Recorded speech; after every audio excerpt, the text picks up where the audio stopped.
Hi everyone, it's Niamh here and welcome to my art journaling channel. Today we're going to be playing around with some collage images and creating a trio in a double page layout. So these are the images I'm going to be using. You've probably seen me do a few pages with the larger versions of these, but you can get a smaller version from Natalie May, which I'm using today, and I'm going to use all three images on the first page.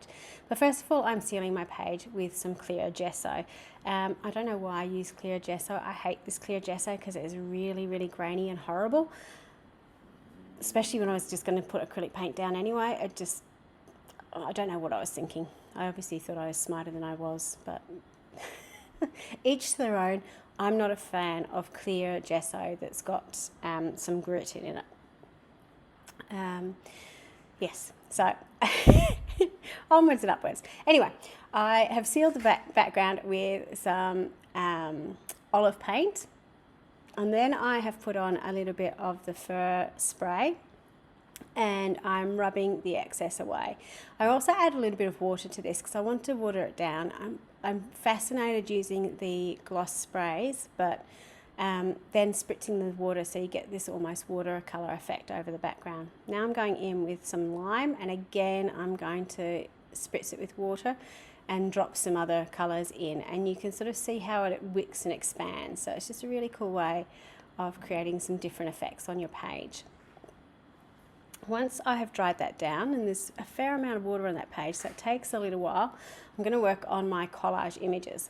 So these come in a trio, and obviously they're very rectangular.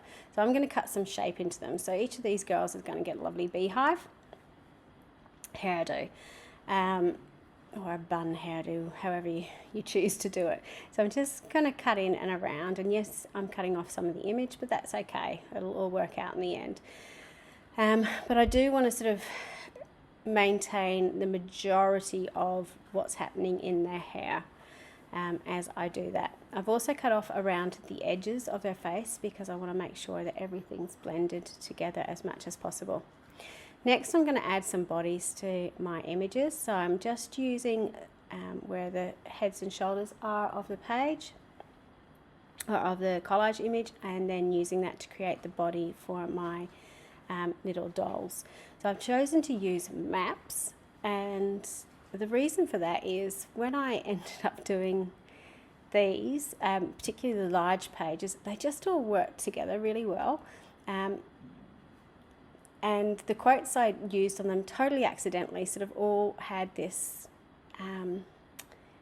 you're going on an adventure, you're leaving home for the first time type thing, or you're, doing the trip of your dreams, or home is where your heart is. All those sorts of ideas in the background, I suppose. So they ended up working together as a spread, which wasn't what I intended at all, but obviously subconsciously my brain was going, hang on a minute, these all sort of thread together.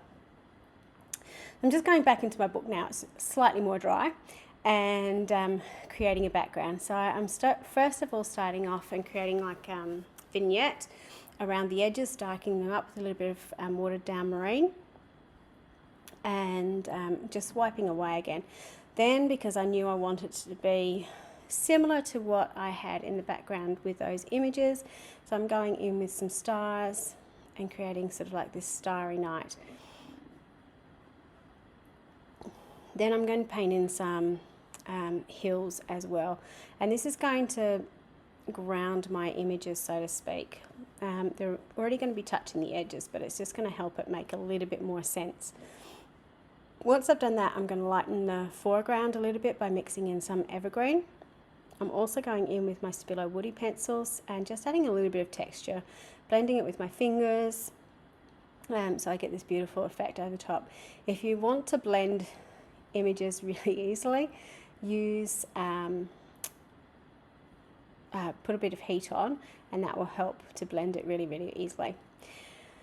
What I'm doing here is just painting some gesso on the back of the dolls on the collage images. Because the background is quite dark, I want to make sure that these girls have the beautiful colours as bright as possible. So I could have painted the gesso straight onto the page, but it makes it a lot more easy to paint it straight onto the image itself. So you can see as I'm gluing that down, that the face, because it's got gesso in the background, is not going translucent. It's staying the shade it needs to be. So now when I've decided where I'm putting my girls on the page, glued them down, and then I'm just drying them off and trimming off any excess of their bodies. And I'm going in with my Inktense pencil. This is in a dark blue colour, and putting in some shadows and shading.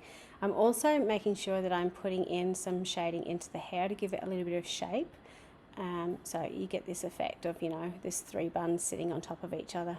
I'm not very good at doing hair, but I know it doesn't necessarily make sense, but she's doing a bit of a Marge Simpson there. Then with the second girl, I'm doing the same, but I'm using a green. So just putting a little bit of darkness in and sort of giving them their own signature colour, so to speak, with their shading and so on. So with the last girl, I'm using sort of brown shades because she's got sort of more earthy tones to her, and doing the same with the body as well. Then I'm going in and just darkening up where I need to, and particularly around the edges, so particularly on where there's sort of curves in the edge, just going in and darkening those little sections makes it really easy. Then I'm going in with my black Stabilo just to put a darker shadow around the images, and this helps them pop out from the background somewhat. So once that's done, then I'm going to finish off the page with a quote as well. No, I'm not. I'm going to add in more details first.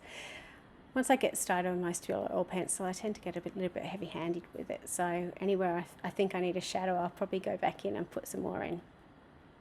So I'm using this in a combination of being wet and dry, and sort of smudging it in a little bit. That's a bonus of having the pencil that has that sort of waxy, or not waxy, I suppose creamy finish to it, so you can sort of move it around with your pencil or with your finger. The girl on the right-hand side, did have her hands under her arms, so I did need to remember to draw in her arms as well. Once I'd written out my quote, I just wrote it out in black pen first so I could see it. Then I decided I was going to use my gold pen to make it really pop on the page, and I'm so glad I did because it just really blended together. I also used Pinterest to find my quote, and I quite often do that because they have really interesting ways of presenting quotes, particularly written in cursive, which is something I'm practicing to doing. I'm really happy with how it turned out on this page. It actually looks quite nice. I'm very impressed with the love on the page. Just worked for me for a change. So sometimes you have a win. But by doing it with a pen first, it means if I made a mistake, I could wipe it away fairly easily. I'm very heavy-handed when it comes to pencil, so it tends to get a little bit out of control. Once I've finished doing that, I'm just doing the finishing touches of adding a little bit more colour onto the lips, onto the cheeks, and then I'm adding in heights onto each of the figures, which I love to do with my, I call them abstract figures. These ones aren't abstract, but you know, figures like this. I also ended up putting little quotes on them. So I've got the Traveller, Very Kind-Hearted, and whatever's on the third one, I can't read it. So just giving them labels, which I really loved. So that's how I've used the trio of girls on the page. I've had so much fun with them. I hope you have a go at doing something similar. You certainly don't have to use collage images like I did, but you know, you could use your own magazine images, come up with your own ideas, stamp out images and do something similar. Just tell a story with the images you've got. Thank you so much for watching. Until next time, bye for now.